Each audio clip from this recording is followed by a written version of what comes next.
নমস্কাৰ আপুনি চাই আছে গাঁও চহৰ জিলাৰ খবৰ মই জয়ন্ত মাধৱ গোস্বামী মহানগৰীত পুনৰ সংঘটিত হ'ল চাঞ্চল্যকৰ ঘটনা বন কৰা মহিলাক দাৰে আক্ৰমণ এজন যুৱকৰ গুৰুতৰভাৱে আহত মহিলাগৰাকীক জিএমচিএইচত ভৰ্তি সংকটজনক অৱস্থাত মহিলাগৰাকীক জিএমচিএইচত ভৰ্তি কৰোৱা হয় আক্ৰমণকাৰী যুৱকজনৰ নাম দিগন্ত গগৈ পৰকীয়া প্ৰেমৰ বাবে সংঘটিত হ'ল এই ঘটনা ফটাকিল আৰক্ষীয়ে গ্ৰেপ্তাৰ কৰে অভিযুক্ত দিগন্ত গগৈৰ ঘৰ যোৰহাটৰ চেনিজানত মহিলাগৰাকীক আক্ৰমণ কৰিবলৈ মঙ্গলবৰীয়া বজাৰৰ পৰা দিগন্তই কিনিছিল এখন দা মহিলাগৰাকীৰ মূৰ আৰু ডিঙিত দাৰে প্ৰহাৰ কৰিছিল দিগন্তই ধীৰেনপাৰাৰ মানপাৰাত থকা অৰ্কিড হিলভিউ এপাৰ্টমেণ্টত সংঘটিত হয় এই ঘটনা কি কাৰণত এনে কাণ্ড সংঘটিত কৰিলে এতিয়াও জানিব পৰা হোৱা নাই ৰাতিপুৱা ভাগতে হৈছে মই তাৰমানে দোকান খোলাই নাছিলোঁ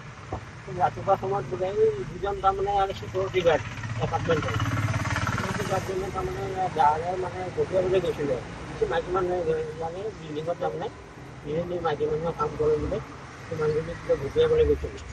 গঠিয়াওঁতে মানে সিমান বেয়াকৈ লগা নাই আৰু অলপ চলপ লাগিছে তথাপি এতিয়া তেওঁক মেডিকেললৈ লৈ গৈছে বোলে তাৰপিছত পুলিচক খবৰ দিয়া হ'ল পুলিচ আহিল পুলিচে আহি পেলাই এতিয়া দিগন্ত গগৈ দিছে পুলিচে লৈ গ'ল পৰকীয় প্ৰেমৰ বাবে এখনৰ পিছত আন এখন সংসাৰ ধ্বংস হোৱাৰ লগতে বহু লোক মৃত্যুমুখত পৰিব লগা হৈছিলে আৰু আজিৰ ঘটনাটোৱে কিন্তু পৰকীয় প্ৰেমৰে অন্যতম কাৰণ হিচাপে বিবেচিত হৈছে আৰু আৰক্ষীৰ তদন্তত সেই কথা পোহৰলৈকে আহিছিলে আজি যদি ঘটনাটো যদি বিশ্লেষণ কৰোঁ তেতিয়াহ'লে উল্লেখ কৰিব লাগিব যে ৰাতিপুৱা 8:30 বজাত একেটা কম্পাছতে কাম কৰা অৰ্কিড যিখন হিলভিউ আছে তাৰ চিকিউৰিটি সুৰক্ষাৰ দায়িত্বত থকা দিগন্ত গগৈ আৰু এই অৰ্কিড হিলভিউতে কাম কৰা চাফা কৰা যুৱতী মহিলা এগৰাকী সৰস্বতী সিং বুলি সেই সৰস্বতী সিঙে আক্ৰমণ কৰিছিলে এই গোটেই ঘটনাটো হৈছিলে দুয়োৰে মাজত ভাল সময়ত কটোৱা ফটো আৰু ভিডিঅ' ভাইৰেল হৈছিলে ভাল সময়ত কটোৱা ফটো ভিডিঅ' ভাইৰেল হোৱাৰ লগতে সেই ফটো ভিডিঅ' সৰস্বতী সিং নামৰ মহিলাগৰাকীয়ে আৱাসিক যিগৰাকী ছেক্ৰেটাৰী আছে বা প্ৰেচিডেণ্ট আছে তেওঁলোকৰ ওচৰত সেইখিনি দাখিল কৰিছিলে আৰু দাখিল কৰি এটা গোচৰ দিছিলে সেই গোচৰ দিয়াৰ বাবে এওঁৰ আত্মসন্মানত লাঘৱ হৈছিলে সেইবাবে যোৱাকালি মঙলবাৰ আছিলে আৰু মঙলবাৰৰ দিনটোত মঙলবৰীয়া বজাৰৰ পৰা 250 টকাৰে এখন দা ক্ৰয় কৰি আনিছিলে আৰু সেই দাখন ধাৰ দি ৰাখি থৈ দিছিলে তেওঁ অহালৈকে বাট চাই আছিলে আৰু আজি ৰাতিপুৱা 8:30 বজাত এই মহিলাগৰাকীয়ে অন্য দিনাৰ দৰে আজিও কাম কাজ কৰিবৰ বাবে আহিছিলে অহা সময়ছোৱাতে মহিলাগৰাকীক মাতি সুধিছিলে যে তুমি ভাল সময়ত আমাৰ মাজত থকা ফটো ভিডিঅ' কিয় ভাইৰেল কৰিছা ফোন ৰেকৰ্ডিংখিনি কিয় তাত দিছা আৰু গোচৰ কিয় দিছা এই কথাখিনি সুধিছিলে প্ৰথম পৰ্যায়ত তাৰে পিছতে দাখন উলিয়াই 3 ঘাপকৈ মাৰাৰ চেষ্টা কৰিছিলে দুটা ঘাপ দিগন্ত গগৈয়ে কোৱা অনুযায়ী দুটা ঘাপ মূৰত লাগিছে আন এটা ঘাপ গলত লাগিব লগা সময়তে তাত যিসকল প্ৰত্যক্ষদৰ্শী আছিলে সেইসকলে ৰাখি পিছে বা আক্ৰমণ কৰিব নিদিলে পৰৱৰ্তী পৰ্যায়ত ফটাকিল আৰক্ষী থানাৰ বিষয়াসকল উপস্থিত হৈ দিগন্ত গগৈক আটক কৰি আনে আৰু ভিতৰ ভাগত ৰাখিছে লগতে যিখন দা 250 টকাৰে ক্ৰয় কৰিছিলে প্ৰায় 18 ইঞ্চি দীঘল হ'ব সেই দাখন ইতিমধ্যে জব্দ কৰিছে পুনৰ উল্লেখ কৰিব বিচাৰিছে ৰাজধানী চহৰ গুৱাহাটী মহানগৰীত পুনৰ পৰকীয় প্ৰেমৰ বাবে এই ঘটনাটো সংঘটিত হৈছে সেয়া স্পষ্ট হৈ পৰিছে 250 টকাৰে যোৱাকালিৰ দিনটোত মঙলবৰীয়া বজাৰ কটাবাৰীৰ ওচৰত বহে সেই বজাৰৰ পৰা সেই দাখন ক্ৰয় কৰি আনিছিলে তিনিটাকৈ ঘাপ মাৰিছিলে ঘাপ মাৰাৰ কাৰণে আছিলে যে সৰস্বতী সিং আৰু আনগৰাকী যিগৰাকী যুৱক দিগন্ত গগৈয়ে দুমাহ পূৰ্বৰে পৰা চিনাকি হৈছিলে এটা ভাল সুসম্পৰ্ক গঢ় লৈ উঠিছিলে সেই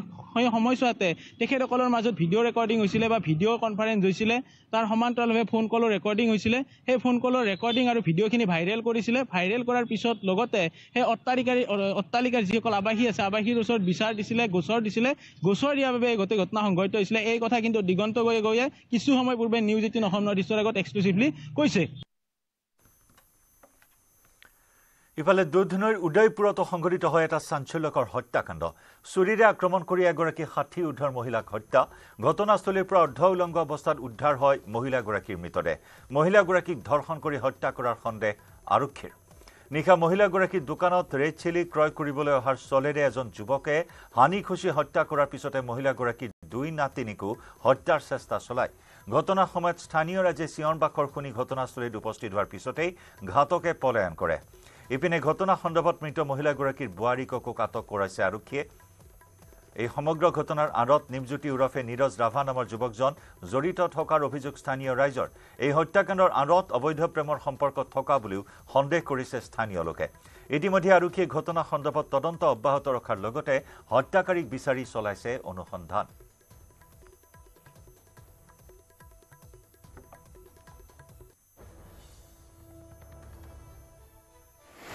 শাহু বোৱাৰী আৰু নাতি দুজনী থাকে। এতিয়া আমাৰ কিবা এটা ইলেকশ্যনৰ পাৰপাছত আমাৰ কিবা হেৰি হৈ আছে, তো তাতে আছিলো মই। হঠাৎকে মোক ফোন কৰিল মোৰ যিজন সাধু মানে চালিৰ গিৰিয়েক,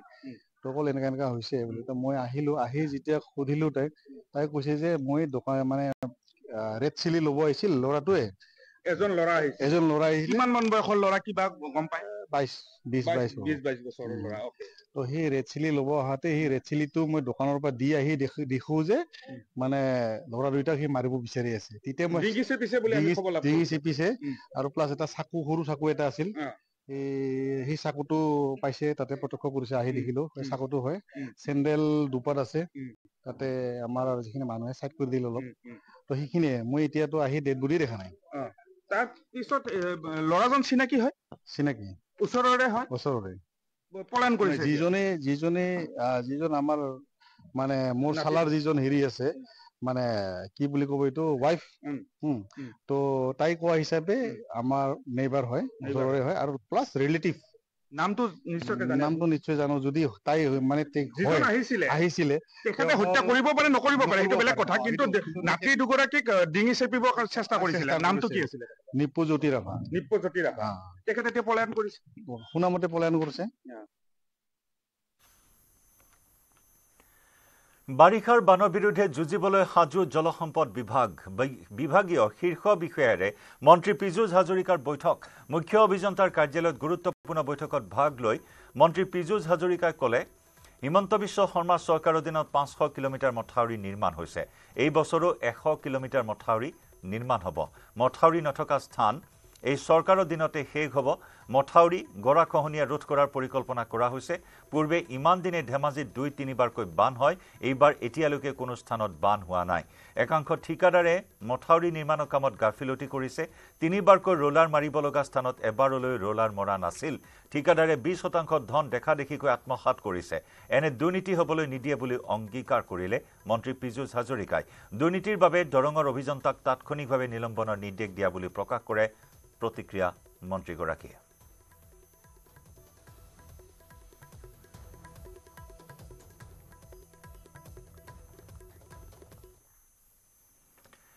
ভাৰত পাকিস্তানৰ মাজত বন্দী বিনিময় সম্পন্ন। পাকিস্তানে এৰি দিলে বন্দী হৈ থকা BSF জোৱানক। BSF জোৱান পূৰ্ণম কুমাৰ শোক গতালে ভাৰতক, আৰু ভাৰতেও এৰি দিলে পাকিস্তানৰ যুদ্ধবন্দী ৰেঞ্জাৰক। আজি পুৱা 10:30 বন্দী বিনিময় সম্পন্ন হয়। 8 তাৰিখ সীমান্তৰে বন্দী বিনিময় সম্পন্ন। পাকিস্তানে এৰি দিয়া BSF জোৱান পূৰ্ণমৰ ঘৰ পশ্চিমবংগত। ভুলবশতঃ সীমা পাৰ হৈ পাকিস্তানত প্ৰৱেশ কৰিছিল BSF জোৱানজন।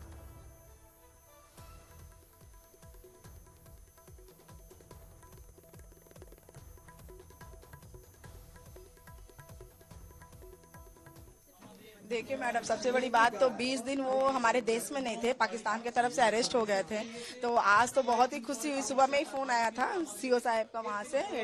कि देखिए वो PK साहब आ गए हैं,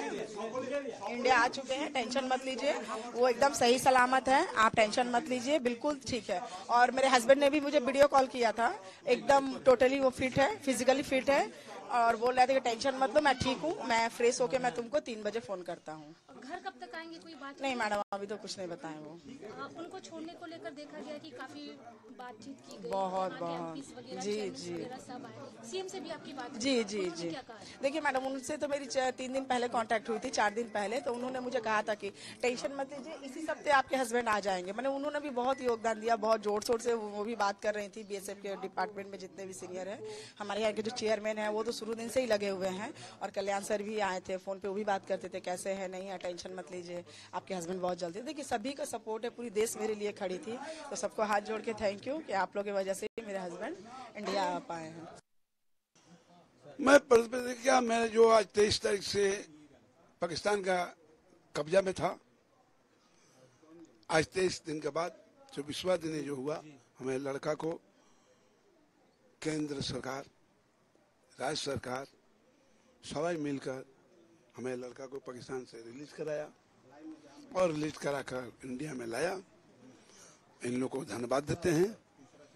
धन्यवाद देते हैं। और हम फिर चाहते हैं कि लड़का जब आया तो फिर अपने देश के रक्षा में फिर लग जाए। बस यही मेरा कहना है। জম্মু কাশ্মীৰৰ সোপিয়ানত পাক সন্ত্ৰাসবাদীৰ অস্ত্ৰ ভাণ্ডাৰ উদ্ধাৰ দক্ষিণ কাশ্মীৰৰ সোপিয়ানত ঘন জংঘলত উদ্ধাৰ হৈছে বৃহৎ পৰিমাণৰ অস্ত্ৰ ভাণ্ডাৰ সেনাৰ সন্ত্ৰাসবাদী বিৰোধী অভিযানৰ সময়তে উদ্ধাৰ হৈছে বৃহৎ পৰিমাণৰ গুলীসহ AK-47 ৰাইফল হেণ্ড গ্ৰেনেড সন্ত্ৰাসবাদী পোছাক আৰু বিভিন্ন বিস্ফোৰক সামগ্ৰী মঙলবাৰে ভাৰতীয় সেনাৰ হোৱা সংঘৰ্ষত নিহত হৈছিল লস্কৰী তৈবাৰ 3 কুখ্যাত সন্ত্ৰাসবাদী দক্ষিণ কাশ্মীৰৰ কেলাৰৰ চক্ৰু অৰণ্যত চলিছিল সেনাৰ সন্ত্ৰাসবাদ বিৰোধী অভিযান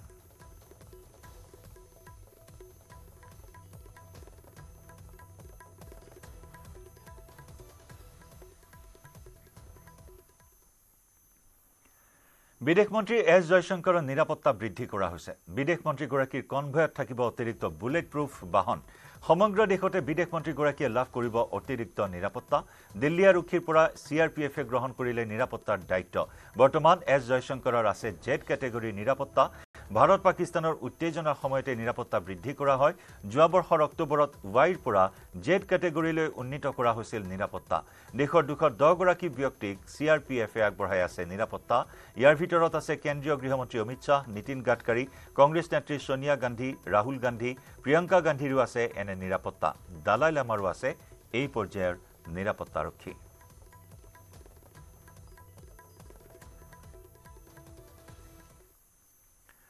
দেশজুৰি আৰম্ভ বিজেপিৰ ত্ৰিৰংগা যাত্ৰাৰ আজি দ্বিতীয়টো দিন অপাৰেশ্যন সিন্দুৰৰ সফলতাক লৈ দেশৰ প্ৰান্তে প্ৰান্তে উলিওৱা হৈছে ত্ৰিৰংগা যাত্ৰা দেশৰ সেনাৰ প্ৰতি সন্মান জনাই 23 মেলৈ অব্যাহত থাকিব ত্ৰিৰংগা যাত্ৰা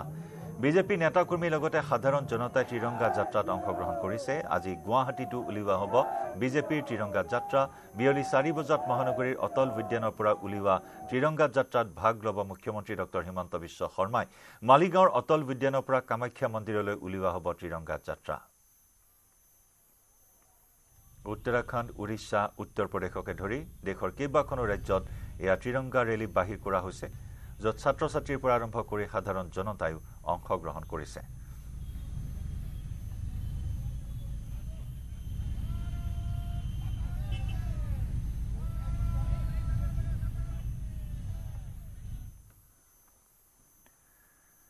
দেশৰ নতুন মুখ্য ন্যায়াধীশ হিচাপে দায়িত্বভাৰ গ্ৰহণ কৰিলে BR গাৱাইয়ে 52 সংখ্যক মুখ্য ন্যায়াধীশ হিচাপে গাৱাইক শপত বাক্য পাঠ কৰাই ৰাষ্ট্ৰপতি দ্ৰৌপদী মুৰ্মুৱে চলিত বৰ্ষৰ 23 নৱেম্বৰলৈ দেশৰ মুখ্য ন্যায়াধীশ হিচাপে থাকিব BR গাৱাই ৰাষ্ট্ৰপতি ভৱনত অনুষ্ঠিত মুখ্য ন্যায়াধীশৰ শপত গ্ৰহণ অনুষ্ঠানত ৰাষ্ট্ৰপতিৰ লগতে উপস্থিত থাকে প্ৰধানমন্ত্ৰী নৰেন্দ্ৰ মোদী উপৰাষ্ট্ৰপতি জগদীপ ধনখৰ প্ৰাক্তন ৰাষ্ট্ৰপতি ৰামনাথ কোবিন্দ প্ৰতিৰক্ষা মন্ত্ৰী ৰাজনাথ সিং গৃহমন্ত্ৰী অমিত শাহকে ধৰি কেইবাগৰাকীও কেন্দ্ৰীয় মন্ত্ৰী তথা জ্যেষ্ঠ ৰাজনৈতিক নেতা দেশৰ মুখ্য ন্যায়াধীশ ৰূপে শপত গ্ৰহণৰ পিছতে উচ্চতম ন্যায়ালয় চৌহদত থকা সংবিধান প্ৰণেতা BR আম্বেদকাৰৰ প্ৰতিমূৰ্তিত পুষ্পাঞ্জলি অৰ্পণ কৰি শ্ৰদ্ধাঞ্জলি জনালে BR গাৱাইয়ে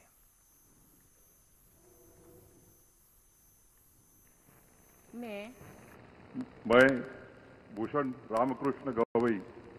जो भारत के उच्चतम न्यायालय का मुख्य न्यायमूर्ति नियुक्त हुआ हूँ जो भारत के उच्चतम न्यायालय का मुख्य न्यायमूर्ति नियुक्त हुआ हूँ सत्यनिष्ठा से प्रतिज्ञा करता हूँ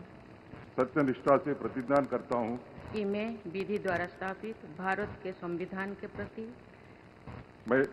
मैं विधि द्वारा स्थापित भारत के संविधान के प्रति सच्ची श्रद्धा और निष्ठा रखूंगा सच्ची श्रद्धा और निष्ठा रखूंगा मैं भारत की प्रभुता और अखंडता अक्षुण्ण रखूंगा मैं भारत की प्रभुता और अखंडता अक्षुण्ण रखूंगा तथा मैं सम्यक प्रकार से और श्रद्धापूर्वक तथा अपनी पूरी योग्यता ज्ञान और विवेक से तथा मैं सम्यक प्रकार से और श्रद्धापूर्वक तथा अपनी पूरी योग्यता ज्ञान और विवेक से अपने पद के कर्तव्यों का अपने पद के कर्तव्यों का भय या पक्षपात अनुराग या देश के बिना पालन करूंगा भय या पक्षपात अनुराग या देश के बिना पालन करूंगा तथा मैं संविधान और विधियों की मर्यादा बनाए रखूंगा तथा मैं संविधान और विधियों की मर्यादा बनाए रखूंगा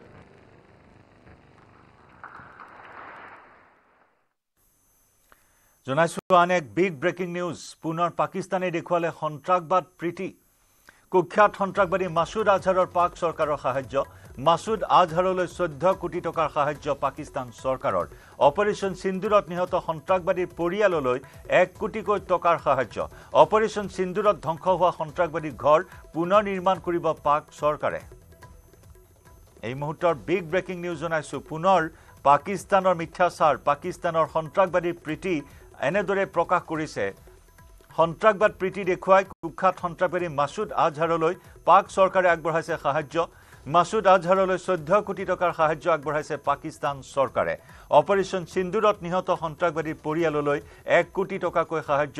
অপাৰেশ্যন সিন্দুৰত ধ্বংস হোৱা সন্ত্ৰাসবাদীৰ ঘৰ পুনৰ নিৰ্মাণ কৰি দিব পাক চৰকাৰে অপাৰেশ্যন সিন্দুৰে তছনছ কৰিছিল লস্কৰী তৈবা জেইশ-ই মহম্মদ হিজবুল মুজাহিদিনৰ 9টাকৈ ঘাটি পাক অধিকৃত কাশ্মীৰত অপাৰেশ্যন সিন্দুৰে ধুলিৰ লগত মাটিৰ লগত মিহলি কৰি দিছিল এই অপৰাধী তথা সন্ত্ৰাসবাদীৰ ঘাটি তছনছ কৰি পেলাইছিল আৰু সেই সন্ত্ৰাসবাদী শতাধিক সন্ত্ৰাসবাদী নিধন হোৱাৰ পিছত সেই সন্ত্ৰাসবাদীসকলক শ্বহীদ ঘোষণা কৰিছিল পাকিস্তান চৰকাৰে আৰু এতিয়া 1 কোটি টকাকৈ সাহায্য ঘোষণা কৰিছে আৰু মাসুদ আজহাৰক 14 কোটি টকাৰ সাহায্যৰ কথা ঘোষণা কৰিছে পাক চৰকাৰে সন্ত্ৰাসবাদীক লালন পালন দি অহা পাকিস্তানে পুনৰ দেখুৱাইছে সন্ত্ৰাসবাদ প্ৰীতি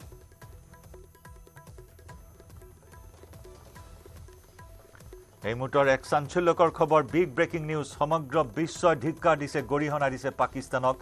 পাক সমৰ্থিত সন্ত্ৰাসবাদীয়ে বাৰে বাৰে ভাৰতক আক্ৰমণ কৰিছে বিশ্বৰ বিভিন্ন প্ৰান্তত কুটাঘাত সংঘটিত কৰি আহিছে শেহতীয়াকৈ পেহেলগাম কাণ্ডৰ পিছত সমগ্ৰ বিশ্বই গৰিহণা দিছে ধিক্কাৰ দিছে সমগ্ৰ বিশ্বত যেন অকলশৰীয়া হৈ পৰিছে পাকিস্তান সন্ত্ৰাসবাদক লালন পালন দি অহাৰ বাবে আৰু সেই পাকিস্তানে আকৌ সন্ত্ৰাসবাদ প্ৰীতি দেখুৱাইছে ভাৰতে নিজৰ স্থিতি স্পষ্ট কৰি দিছে সন্ত্ৰাসবাদ আৰু আলোচনা একেলগে নহয় এই ধৰণৰ স্থিতি প্ৰকাশ কৰাৰ পিছতো কিন্তু সন্ত্ৰাসবাদ প্ৰীতি দেখুৱাই আহিছে পাকিস্তানে নিউজ ৰুমৰ পৰা আমাৰ নিউজ এডিটৰ নৱজিত ভাগৱতীৰ সৈতে আমি সংযুক্ত হৈছো পোনপটীয়া সম্প্ৰচাৰত নৱজিত যি সময়ত সমগ্ৰ বিশ্বই গৰিহণা দিছে ধিক্কাৰ দিছে গঞ্জনা পাকিস্তানক তাৰ পিছতো এই ধৰণৰ সন্ত্ৰাসবাদ প্ৰীতি পাকিস্তানৰ হয় জয়ন্ত পাকিস্তানৰ যিটো সন্ত্ৰাসবাদ প্ৰীতিয়ে নহয় পাকিস্তান যে আৰু চৰকাৰ আৰু সন্ত্ৰাসবাদ যে একাকাৰ হৈ আছে আৰু সন্ত্ৰাসবাদীক লৈয়েই যে পাকিস্তানে কাম কাজ অব্যাহত ৰাখিছে সেই কথা স্পষ্ট কৰি দিছে তেওঁলোকৰ কাম কাজৰ জৰিয়তে অৰ্থাৎ শেহতীয়াকৈ অপাৰেশ্যন সিন্দুৰত যিখিনি সন্ত্ৰাসবাদী নিহত হৈছে সেই নিহত সন্ত্ৰাসবাদীক পৰিয়ালক তেওঁলোকে 1 কোটি টকাকৈ দিব আৰু তেওঁলোকৰ যি ঘৰসমূহ ধ্বংস হৈছে সেই ঘৰ নিৰ্মাণ কৰি দিব অৰ্থাৎ পাকিস্তান চৰকাৰে সন্ত্ৰাসবাদী প্ৰীতি মুকলিভাৱে দেখুৱাবলৈ তেওঁলোকে কুণ্ঠাবোধ কৰা নাই আৰু পাকিস্তানৰ শাহবাজ শ্বৰীফ চৰকাৰে এই কথাও স্পষ্ট কৰি দিছে যে জইশ-ই মহম্মদ বা লস্কৰী তৈবাৰ দৰে সন্ত্ৰাসবাদী সংগঠনৰ সৈতে তেওঁলোকৰ বুজাপৰাই নহয় একেলগে কাম কৰি আছে সেই কথাও তেওঁলোকে বুজাই দিছে যে মাসুদ আজহাৰৰ দৰে সন্ত্ৰাসবাদীৰ পৰিয়ালক তেওঁলোকে 14 কোটি টকা দিব অৰ্থাৎ মাসুদ আজহাৰৰ এই অপাৰেশ্যন সিন্দুৰত নিহত হৈছিল পৰিয়ালৰ 14জনকৈ লোক অৰ্থাৎ 14জনকৈ লোক নিহত হোৱাৰ বাবে 14 কোটি টকা পাব মাসুদ আজহাৰৰ পৰিয়ালে অকল হেয়াই নহয় এই যে হাফিজ শহীদ অৰ্থাৎ লস্কৰী তৈবাৰ আকা বা মুৰব্বী বুলি যি কয় হাফিজ শহীদৰ পৰিয়াল হাফিজ শহীদেও পাব কেইবা কোটি টকা অৰ্থাৎ হাফিজ শহীদৰ পৰিয়ালৰ কেইবাজনো লোক নিহত হৈছে অৰ্থাৎ তেওঁৰ দূৰ সম্পৰ্কীয়কে ধৰি বা বিভিন্ন লোককে ধৰি কেইবাজনো পৰিয়ালৰ লোক নিহত হৈছে অৰ্থাৎ লস্কৰী তৈবা আৰু জইশ-ই মহম্মদ যি দুটা সন্ত্ৰাসবাদী সংগঠনে ভাৰতত তেজৰ নৈ বোৱাৰ চেষ্টা কৰি আহিছে অহৰহ চেষ্টা কৰি আহিছে মুম্বাই আক্ৰমণৰ দৰে ঘটনাত তেওঁলোক জড়িত আছিল আৰু শেহতীয়াকৈ যি পেহেলগাম আক্ৰমণত জড়িত হৈ আছে পুলৱামা আক্ৰমণত জড়িত হৈ আছিল অৰ্থাৎ তেনেকুৱা ধৰণৰ সন্ত্ৰাসবাদীৰ পৰিয়ালকো পাকিস্তান চৰকাৰে দিব 1 কোটি টকা অৰ্থাৎ তেওঁলোকৰ ঘৰ নিৰ্মাণ কৰি দিব তেওঁলোকক সাহায্য দিব অৰ্থ সাহায্য দিব কি কাৰণে দিব যে তেওঁলোকৰ অপাৰেশ্যন সিন্দুৰত নিহত হৈছে অৰ্থাৎ ভাৰতৰ প্ৰত্যাক্ৰমণত তেওঁলোকৰ নিহত হোৱা সন্ত্ৰাসবাদীসকলক ধন দিয়াৰ কথা ঘোষণা কৰিছে পাকিস্তান চৰকাৰে অৰ্থাৎ ইয়াৰ পৰা বিশ্ব সম্প্ৰদায়ে এটা কথা স্পষ্টকৈ জনা উচিত বা জানিব লাগে বা বুজি পাব যে পাকিস্তান চৰকাৰ আৰু সন্ত্ৰাসবাদী একাকাৰ হৈ আছে আৰু এই যে সাহায্য দিয়াৰ জৰিয়তে পাকিস্তানৰ নিজৰ স্বৰূপ তেওঁলোকে উদঙাই দিছে আৰু তেওঁলোকৰ যি লাহে লাহে অৰ্থাৎ এই যিটো অপাৰেশ্যন সিন্দুৰৰ ঘটনাৰ পৰা সন্ত্ৰাসবাদী আৰু পাকিস্তান চৰকাৰ আৰু পাকিস্তানৰ সেনা বাহিনীৰ যি বুজাপৰা এটাকৈ পোহৰলৈ আহি আছে আৰু শেহতীয়াকৈ তেওঁলোকৰ এই ঘোষণাৰ জৰিয়তে এইটো কথাও স্পষ্ট হৈ পৰিছে যে পাকিস্তান চৰকাৰ সন্ত্ৰাসবাদী জইশ-ই মহম্মদ লস্কৰী তৈবা সকলো একাকাৰ তাত কোনো প্ৰভেদ নাই নৱজিত IMFৰ ওচৰত ভিক্ষা খুজিবলগীয়া হৈছে লোন বিচাৰি মাত্ৰ 3 দিনৰ যুঁজত পাকিস্তান দেউলিয়া হৈ পৰিছে ভাৰতক আক্ৰমণ কৰি আৰু সেই IMF ইণ্টাৰনেশ্যনেল মনিটাৰী ফাণ্ড আন্তঃৰাষ্ট্ৰীয় মুদ্ৰা নিধিৰ পৰা ধন বিচাৰিবলগীয়া হৈছে ঋণ ল'বলগীয়া পৰ্যায় পাইছে গৈ পাকিস্তানৰ আৰু সেই ধন যে সন্ত্ৰাসবাদক লালন পালনত পাকিস্তানে ব্যয় কৰি আহিছে সেই পুঁজি আকৌ এবাৰ দেখুৱাই দিলে পাকিস্তানে হয় জয়ন্ত IMFৰ পৰা তেওঁলোকে ঋণ লৈছে ঋণ বিচাৰিছে আৰু ঋণ লৈছে অৰ্থাৎ ঋণ ইতিমধ্যে আন্তঃৰাষ্ট্ৰীয় যে মুদ্ৰা নিধি বা মুদ্ৰাকোষ তেওঁলোকে এই ঋণ তেওঁলোকে মঞ্জুৰ কৰিছে আৰু সকলোৱে এটা শংকা কৰিছিল যে IMFৰ পৰা ঋণ লৈ তেওঁলোকে এই ধন সন্ত্ৰাসবাদীমূলক কাৰ্যকলাপত তেওঁলোকে ব্যৱহাৰ কৰিব নিশ্চিতভাৱে যে এই যে তেওঁলোকক পইচা ধনসমূহ দিব ধনসমূহ যে ঋণৰ ধনেৰে দিয়ক বা বাকী ৰাজহৰ ধনেৰে দিয়ক যে তেওঁলোকে তেনেকুৱা ধৰণৰ কামতেই ব্যৱহাৰ কৰিব সেই শংকাক তেওঁলোকে পুনৰবাৰ প্ৰত্যাহ্বান কৰিলে আৰু IMFৰ দৰে সংস্থাৰ পৰা ধন ল'ব ধন লৈ তেওঁলোকে এনে ধৰণৰ সন্ত্ৰাসমূলক কাৰ্যতে তেওঁলোকে ব্যৱহাৰ কৰিব আৰু তেওঁলোকে পোনপটীয়াভাৱে তেওঁলোকে কোৱা যে সন্ত্ৰাসমূলক কামত ব্যৱহাৰ কৰিব তেওঁলোকে তেওঁলোকৰ জনসাধাৰণক সাহায্য দিয়াৰ কামত ব্যৱহাৰ কৰা বুলি হয়তো তেওঁলোকে পতিয়ন নিয়াৰ চেষ্টা কৰিব কিন্তু এটা কথা ঠিক যে এই সমগ্ৰ ধন সেয়া আমেৰিকাৰ পৰাই আহক বা সেয়া তুৰ্কীৰ পৰাই হওক বা ইৰাণৰ পৰাই হওক বা আন কোনো ঠাইৰ পৰাই হওক বা IMFৰ পৰাই হওক সেই ধনসমূহ তেওঁলোকে সন্ত্ৰাসমূলক কাৰ্যকলাপত জড়িত কৰিব যিহেতু চৰকাৰখন আৰু সন্ত্ৰাসবাদী তেওঁলোক যিহেতু একাকাৰ হৈ আছে গতিকে তাত য'ৰ পৰাই ধন নাহক কিয় সেই ধন সন্ত্ৰাসমূলক কাৰ্যকলাপৰ বাবে ব্যৱহাৰ হ'ব এই কথা স্পষ্ট হৈ পৰিছে আনকি পুলৱামা আক্ৰমণৰ দৰে ঘটনা তেওঁলোকেই যে সংঘটিত কৰিছিল চৰকাৰৰ যে পৃষ্ঠপোষকতাই হৈছিল ISIৰ পৃষ্ঠপোষকতাত হৈছিল সেই কথাও তেওঁলোকৰ যি মুৰব্বী আছে তেওঁলোকৰ সেনা বাহিনীৰ মুৰব্বীয়ে প্ৰকাৰান্তৰে তেওঁলোকে স্বীকাৰ কৰিছে অৰ্থাৎ আন কথা ক'বলৈ গৈ হ'লেও তেওঁলোকে স্বীকাৰ কৰিছে পুলৱামা আক্ৰমণৰ ঘটনা তেওঁলোকে সংঘটিত কৰাইছিল গতিকে ইয়াত কোনো সন্দেহ নাই যে তেওঁলোকৰ সন্ত্ৰাসবাদ আৰু পাকিস্তান চৰকাৰ সকলো একাকাৰ হৈ আছে সন্ত্ৰাসবাদী পৃষ্ঠপোষক ৰূপে পাকিস্তান চৰকাৰ আছে গতিকে পাকিস্তানৰ এই শাহবাজ শ্বৰীফেই হওক বা নৱাজ শ্বৰীফেই হওক বা ইমৰান খানেই হওক বা পাৰভেজ মুশ্বাৰফেই হওক সকলো একাকাৰ হৈ আছে অৰ্থাৎ ভাৰতত তেওঁলোকে তেজৰ নৈ বহাবৰ বাবে তেওঁলোকে অৰ্থাৎ ভাৰতক বিভাজিত কৰিবৰ বাবে ভাৰতক বাৰে বাৰে আঘাত কৰিবৰ বাবে তেওঁলোকে সন্ত্ৰাসবাদীৰ আশ্ৰয় লৈ আহিছে আৰু সন্ত্ৰাসবাদীক লালন পালন কৰি তেওঁলোকে ডাঙৰ দীঘল কৰি আহিছে সেয়া ভাৰতত আক্ৰমণ কৰাৰ বাবেই হওক বা তেওঁলোকে লাডেনৰ জৰিয়তে আমেৰিকাত আক্ৰমণ কৰাৰ কাৰণেই হওক বা আফগানিস্তানত থাকি তেওঁলোকে ৰাছিয়াক আক্ৰমণ কৰাৰ দৰে হওক তেওঁলোকে সকলো সন্ত্ৰাসমূলক কাম কাজত তেওঁলোকে ব্যৱহাৰ কৰি আহিছে জড়িত হৈ আছে পাকে প্ৰকাৰে হ'লেও তেওঁলোক যে জড়িত এই কথা স্পষ্ট ৰূপত আহিছে ইতিমধ্যে প্ৰধানমন্ত্ৰী নৰেন্দ্ৰ মোদী নিশ্চয় ইতিমধ্যে প্ৰধানমন্ত্ৰীয়ে কঠোৰ বাৰ্তা দিছে যে এইবাৰ সন্ত্ৰাসবাদক জুইৰে প্ৰত্যুত্তৰ দিয়া হ'ব বিনাশ নহয় এইবাৰ মহা বিনাশ কৰা হ'ব সন্ত্ৰাসবাদক এই বাৰ্তা ইতিমধ্যে দিছে প্ৰধানমন্ত্ৰী মোদীয়ে হয় জয়ন্ত প্ৰধানমন্ত্ৰী নৰেন্দ্ৰ মোদীয়ে এই কথা স্পষ্ট কৰি দিছে যে অকল ভাৰততেই নহয় যে বিশ্বৰ বিভিন্ন ঠাইত যি সন্ত্ৰাসমূলক কাৰ্য সংঘটিত হৈ আহিছে তাৰ সৈতে পাকে প্ৰকাৰে পাকিস্তান জড়িত হৈ আছে আৰু লস্কৰি তৈবাৰ এই যে ঘাটি বা জইচ ই মহম্মদৰ এই ঘাটি তেওঁলোকে প্ৰধানমন্ত্ৰীয়ে এইটো কথা উল্লেখ কৰিছে যে সেইটো তেওঁলোকৰ সন্ত্ৰাসবাদৰ ইউনিভাৰ্চিটি অৰ্থাৎ টেৰৰিজিম ইউনিভাৰ্চিটিৰ দৰে হৈ আহিছে য'ত টেৰৰিজিমৰ পাঠদান কৰা হয় য'ত এটা এটাকৈ অৰ্থাৎ লালন পালন কৰি সন্ত্ৰাসবাদী এটা গঢ়ি তোলা হয় এই যে লস্কৰি তৈবা আৰু জইচ ই মহম্মদৰ সেই ঘাটিতে সেই সন্ত্ৰাসবাদীৰ বিশ্ববিদ্যালয়তে ভাৰতে পোনপটীয়াকৈ অপাৰেশ্যন সিন্দুৰৰ দৰে আক্ৰমণ কৰি বাহাবলপুৰ আৰু মুৰিদকৰ দৰে সন্ত্ৰাসবাদীৰ ঘাটি তেওঁলোকে তছনছ কৰি দিছে আৰু সেই সন্ত্ৰাসবাদৰ ঘাটিত যিসকল সন্ত্ৰাসবাদী তেওঁলোকে তাত নিহত হৈছে তেওঁলোকৰ পৰিয়ালকে ধন দিবলৈ গৈ পাকিস্তান চৰকাৰে ঘৰ বান্ধি দিবলৈ আগবাঢ়ি আহিছে পাকিস্তান এয়াই হৈছে স্বৰূপ পাকিস্তানৰ ধন্যবাদ জনাইছো নৱজিত ভাগৱতী